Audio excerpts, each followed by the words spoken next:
सिर्फ नाम है, ऐसी है जिंदगी।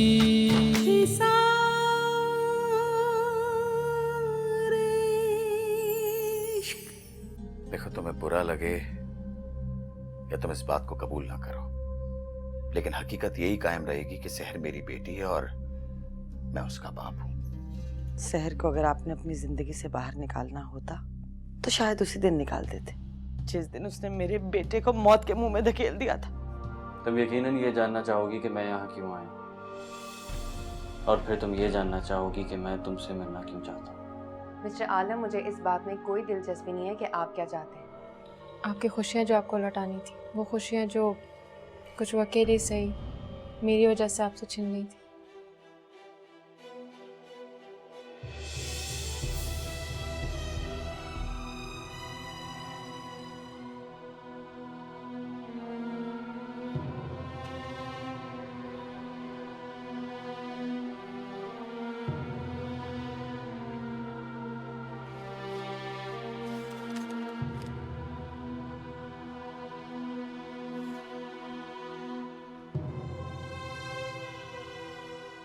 आप यहाँ?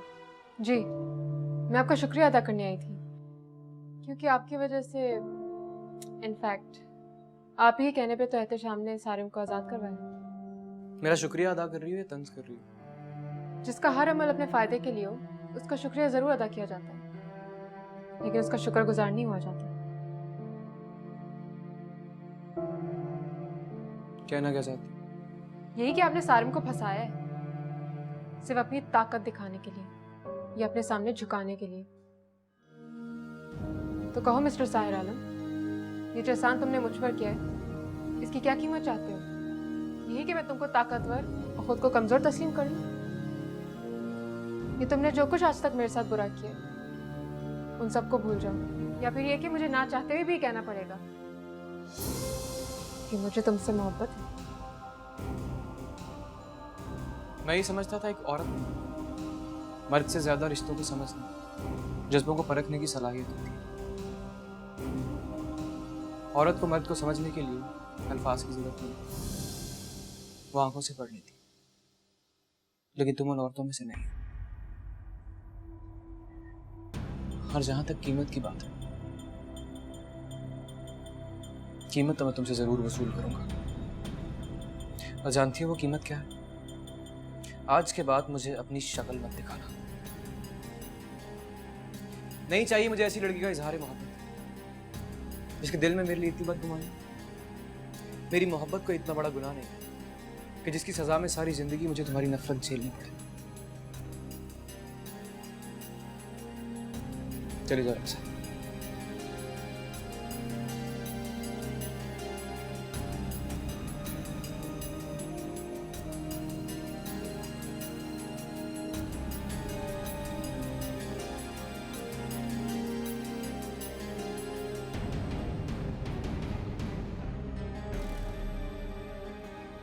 यार मुझे तो यकीन ही नहीं आ रहा कि ये सब तुम्हें साहिर आलम ने कहा है। सुहा, यकीन तो मुझे भी नहीं आया था, ये मेरे लिए काफी अनएक्सपेक्टेड था। हो सकता है वो तुम्हें इम्प्रेस करने के लिए ड्रामेबाजी कर रहा हो, और वैसे भी इस तरह की एक्टिंग में तो वो माहिर है। नहीं सुहा, वो एक्टिंग नहीं थी। जिंदगी में पहली बार मैंने उसकी आंखों में कुछ ऐसा देखा जिस पर मेरा एतबार करने को जी चाहा। तो तुम्हें उसकी मोहब्बत पे यकीन है? हाँ। तो फिर क्या? तुम्हें उसे वो कह देना चाहिए ना जो तुम्हारे दिल में है। देखो सोहा, अगर मुझसे मोहब्बत करता है और अपने इस दावे में वो सच्चा भी है, तो उसका मतलब ये हरगिज़ तो नहीं है ना कि मैं भी उससे मोहब्बत करने लगूं। ये मुझ पर फ़र्ज़ है कि मैं उसकी मोहब्बत का जवाब मोहब्बत से दूं। तुम्हारे अंदर उसकी मोहब्बत की कोई अहमियत नहीं है, मतलब तुम्हारे दिल में उसके लिए कोई फीलिंग्स भी नहीं है। मोहब्बत की अहमियत है, लेकिन मेरे दिल में उसके लिए कोई फीलिंग्स नहीं है। पता नहीं, अजीब ही लड़की हो तुम। ऐसी हूँ।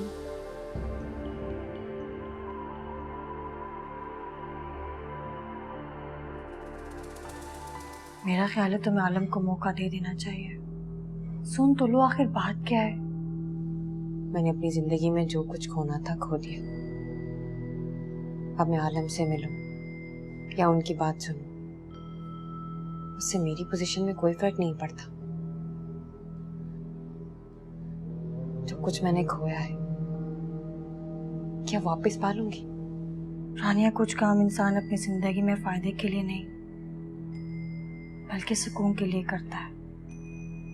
और हो सकता है कि जो आलम की तरफ से गलत फहमियाँ हैं वो जानने के बाद तुम्हें सुकून मिल जाए, और जिस अजियत से तुम गुजर रही हो उस अजियत से भी तुम्हें निजात मिल जाए। मगर गुलनार, देखो, अगर तुम समझते हो कि आलम ने तुमसे बेवफाई की है तो तुम्हें पूरा हक बनता है उसकी वजह जानने की। लेकिन मैं कुछ नहीं जानना चाहती। वाकई तुम कुछ नहीं जानना चाहती?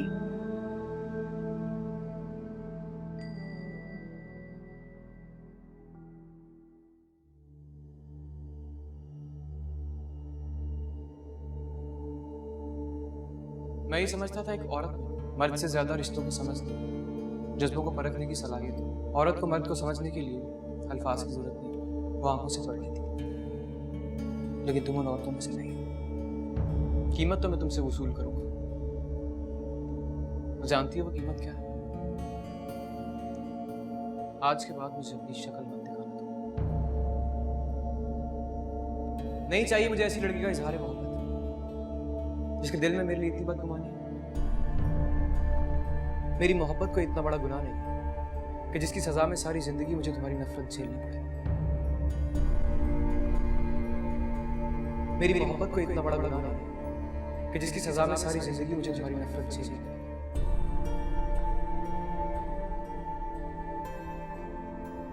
मुझे आपसे एक बात करनी है। हाँ हाँ बोलो। क्या आप मुझे नफीस भाई के घर लेकर जा सकते हैं? खैरियत? मैं शहर से माफी मांगना चाहती हूँ उन ज्यादतियों के लिए जो मैंने उसके साथ की, उस शक के लिए जिसने हमेशा मुझे उससे बदगुमान रखा। इसका मतलब तुम्हारे दिल में उसके लिए कोई शिकायत नहीं? हाँ शहाब, उसने सारिम को लौटाकर मेरे दिल से तमाम शिकायतें दूर कर दी हैं।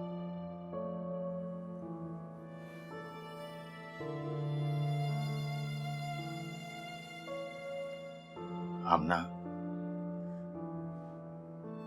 आमना, तुमने मेरे दिल का बोझ हल्का कर दिया।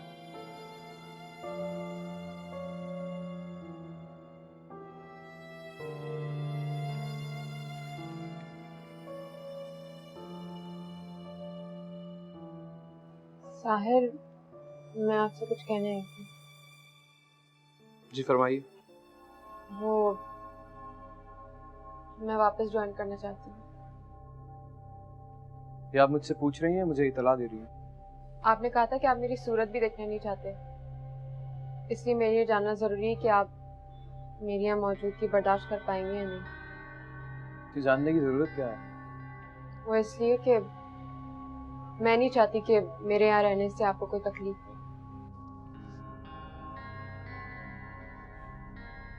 अगर हो तो मैं यहाँ से चली जाऊंगी और वापस कभी नहीं होंगी। ऐसा क्यों चाहती हैं?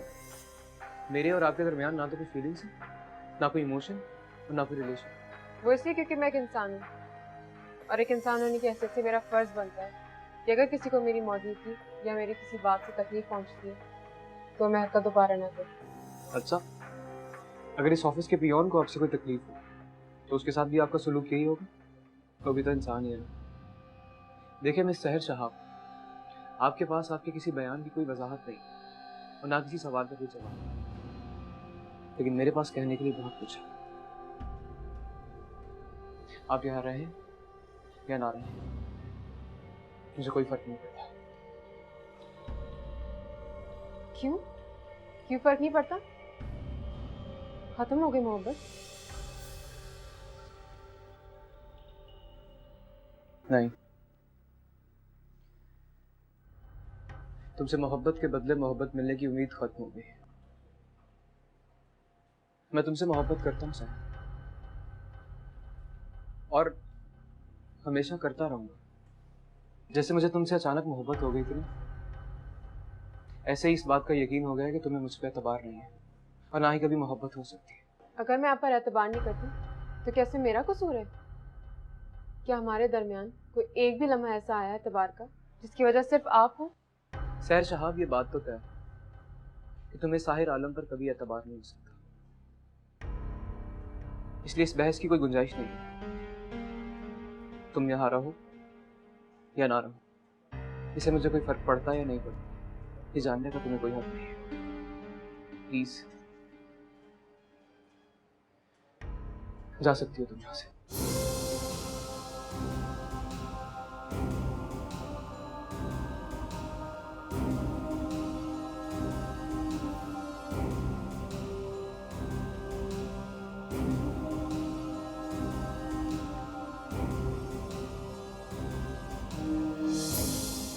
अब अगर कुछ अहम है, कुछ हकीकत है, तो वो आपका और मारिया का खुशगवार ताल्लुक है। मारिया अब इस दुनिया में नहीं है। क्या?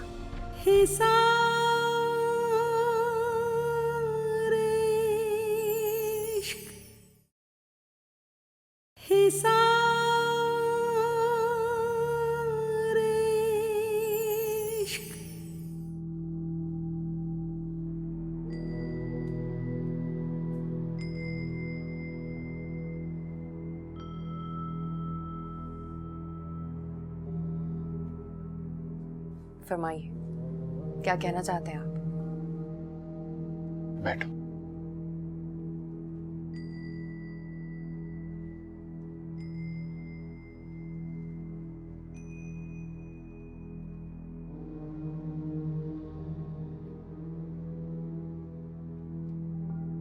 कैसी हो?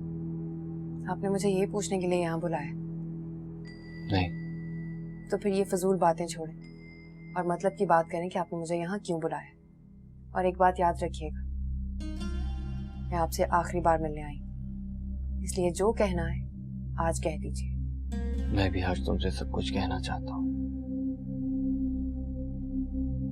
पता नहीं मेरे पास कितना वक्त बाकी है, लेकिन मरने से पहले अपने और तुम्हारे दरमियान हुई सारी गलतफहमियों को दूर करना चाहता हूँ।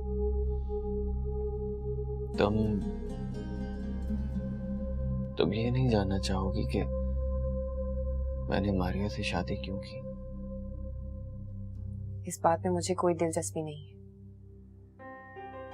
लेकिन एक बात मैं जरूर जानती हूँ कि मर्द औरत का हाथ सिर्फ उस वक्त थामता है जब उससे मोहब्बत करता है या फिर उसे अपनी जिंदगी में एक औरत की जरूरत होती है, खा वो औरत कोई भी हो। नहीं रानी, जिंदगी में मोहब्बत और जरूरत सब कुछ नहीं होती। कुछ रिश्ते साथ और सहारे के लिए निभाए जाते हैं। बस मेरा और मारिया का रिश्ता भी इसी बुनियाद पर था। माजी की अहमियत खत्म हो चुकी है मेरे लिए। अब अगर कुछ अहम है, कुछ हकीकत है, तो वो आपका और मारिया का खुशगवार ताल्लुक है। अगर इंसान का हाल अच्छा हो तो उसे माजी की तरफ मुड़ के नहीं देखना चाहिए और ना ही मुस्तकबिल की फिक्र करनी चाहिए।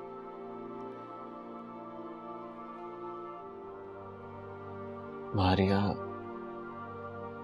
अब इस दुनिया में नहीं है। क्या? ये क्या कह रहे हैं आप? अचानक से मारिया को क्या हो गया?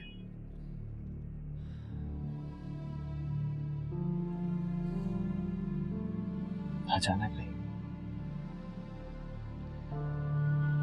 बहुत पहले से बीमार थी।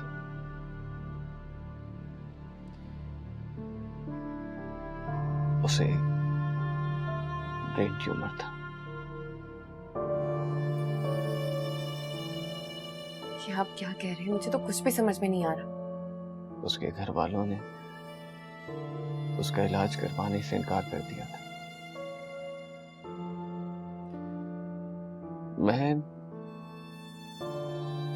मैं उसकी मदद करना चाहता था, मगर वो मेरा एहसान नहीं लेना चाहती थी। तुम जानती कितनी खुददार थी वो। उसने मुझसे शादी भी इसलिए की थी कि आबिद उसकी तरफ से बदगुमान हो जाए और उसके लिए अपनी और अपने घर वालों की जिंदगी बर्बाद ना करे। कि उसने अपने और मेरे दरमियान का रिश्ता बहुत ईमानदारी से निभाया, जिसके लिए मैं उसका बहुत कदरदान हूं। मारिया प्रेग्नेंट थी ना? उसका बच्चा कैसा है?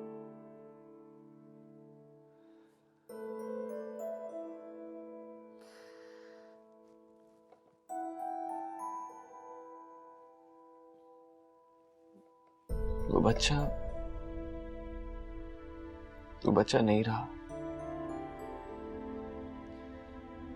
उसी के साथ दम तोड़ गया।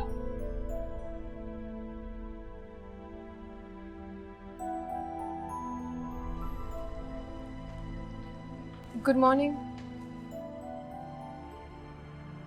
Good morning. ये शख्स जो इस लम्हे मुझसे इतना लाताल्लुक है, कौन कह सकता है कि मुझसे मोहब्बत करता है?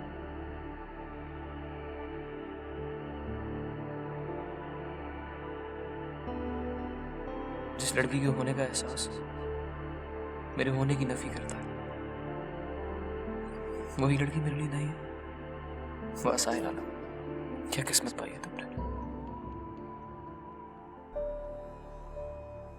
मैंने मारिया को कितना गलत समझा, अपनी रवैये से उसे हर्ट किया, लेकिन उसने किसी ज्यादती के लिए मुझसे शिकायत नहीं की। मैं तो उसे बहनों की तरह चाहने के दावे करती थी, खुद को उसकी अच्छी और मुखलिस दोस्त समझती थी, और मैंने ही उसके दर्द को महसूस क्यों नहीं किया? मैंने भी अपनी कोशिश से उसके मुतालिक जाना था,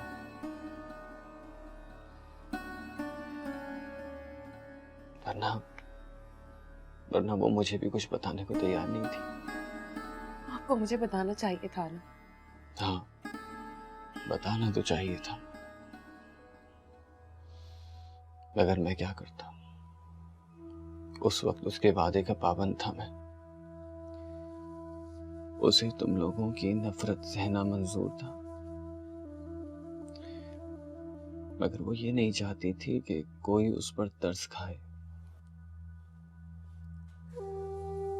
आप मुझे मारिया की कब्र पर ले चलेंगे?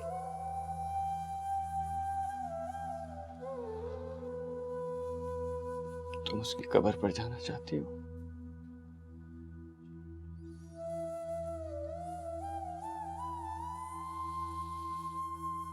ठीक है, चलो।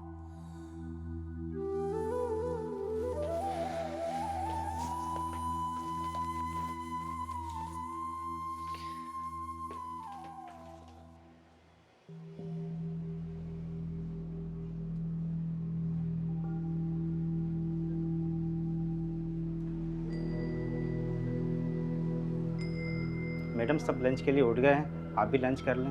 आप कहें तो आपके लिए लंच यहीं ला देता हूँ। नहीं, इट्स ओके। मैं काम खत्म कर लूंगी तो खुद खाना खा लूंगी। Thank you. बेहतर बना।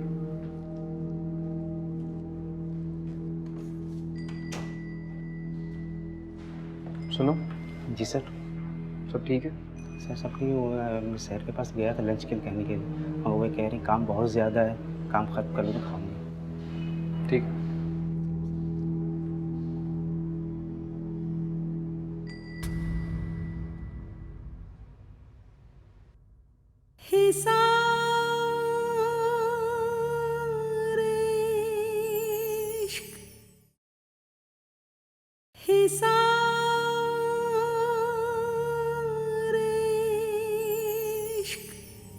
मेरा मसला जो भी हो, कम से कम मैं आपका मसला नहीं हूँ। इसलिए प्लीज बेहतर है कि आप मेरे जाती मामलात में गौर फिक्र करना छोड़ दें।